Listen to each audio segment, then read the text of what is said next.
là, c'est une vidéo avec texte, donc je vais lire ce que j'ai écrit. Entre guillemets, il faut être pro pour investir en bourse. Tu n'as pas besoin d'un diplôme en finance pour investir. Tu as besoin de curiosité, d'éducation et d'un peu de discipline. Aujourd'hui, les outils sont là. Les ressources sont accessibles et tu peux commencer même sans tout comprendre au départ. Tu n'as pas besoin d'être une experte. Ose juste faire le premier pas. Viens, je te montre comment commencer.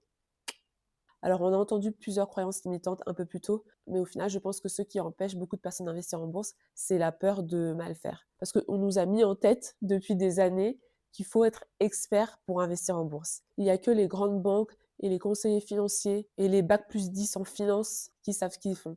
Mais c'est pas vrai du tout. Je vais partager une anecdote personnelle.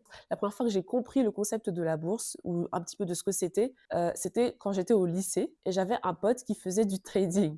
Et je me rappelle qu'il nous parlait de l'argent qu'il gagnait, de l'argent qu'il perdait et tout. Et ce gars-là, il était très intelligent. Et en fait, mon attitude par rapport à lui, quand il en parlait, c'était un, il est complètement cinglé. Je sais pas ce qu'il fait, il va perdre tout son argent. Là, il gagne de l'argent, mais bon, il va sûrement le perdre un jour. Et deux, de toute façon, même si je voulais faire comme lui et gagner de l'argent, je suis pas assez intelligente pour comprendre. Et c'est horrible de penser ça parce que je me suis toujours pensée être une personne intelligente, mais ça, pour moi, c'était hors de portée. À l'université, j'en ai encore entendu parler, et même là, j'ai pas osé le faire. Et il y a que quelques années, je travaillais avec une N+1 qui a quelques années de plus que moi et qui est devenue maintenant une grande amie. Et elle, à l'époque, elle venait de faire une formation pour apprendre à investir. Comme quoi, il y a certaines formations qui marchent vraiment. Parce que elle a fait cette formation et ensuite, elle a commencé à investir et maintenant, elle a un patrimoine tellement impressionnant. Et donc, elle m'a dit, Karen, qu'est-ce que tu fais avec ton argent, toi? Est-ce que tu l'investis?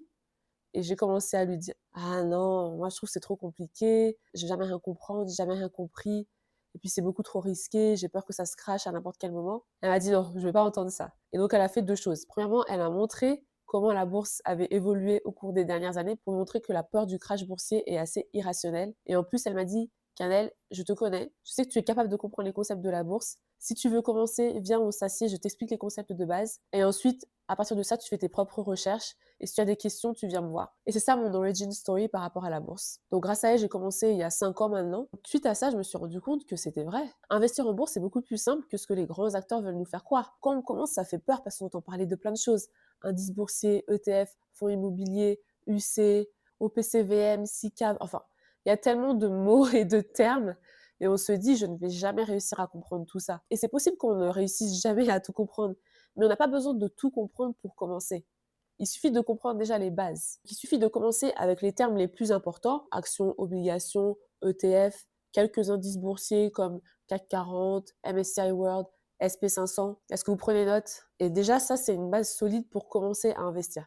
Ensuite, il faut se renseigner un peu plus sur les types de comptes qui sont les plus avantageux pour l'investissement. Quelque chose dont vous avez peut-être entendu parler, c'est le PEA, ça c'est très avantageux. Quelque chose d'autre dont vous avez peut-être entendu parler, c'est le CTO, qui est un peu moins avantageux, mais qui a beaucoup plus d'options d'investissement. Quelque chose d'autre dont vous avez peut-être entendu parler, c'est l'assurance vie, qui a des avantages fiscaux, mais qui a généralement beaucoup plus de frais et qui est donc moins recommandé pour les personnes qui n'ont pas encore rempli leur PEA. Enfin bref, je ne veux pas commencer à vous perdre. Mon but, c'est de vous dire que vous n'avez pas besoin de comprendre tous les termes pour commencer à investir. Vous pouvez faire des petites recherches dès le début. Conseil, ce serait de vous diriger sur le wiki Vos finances de Reddit.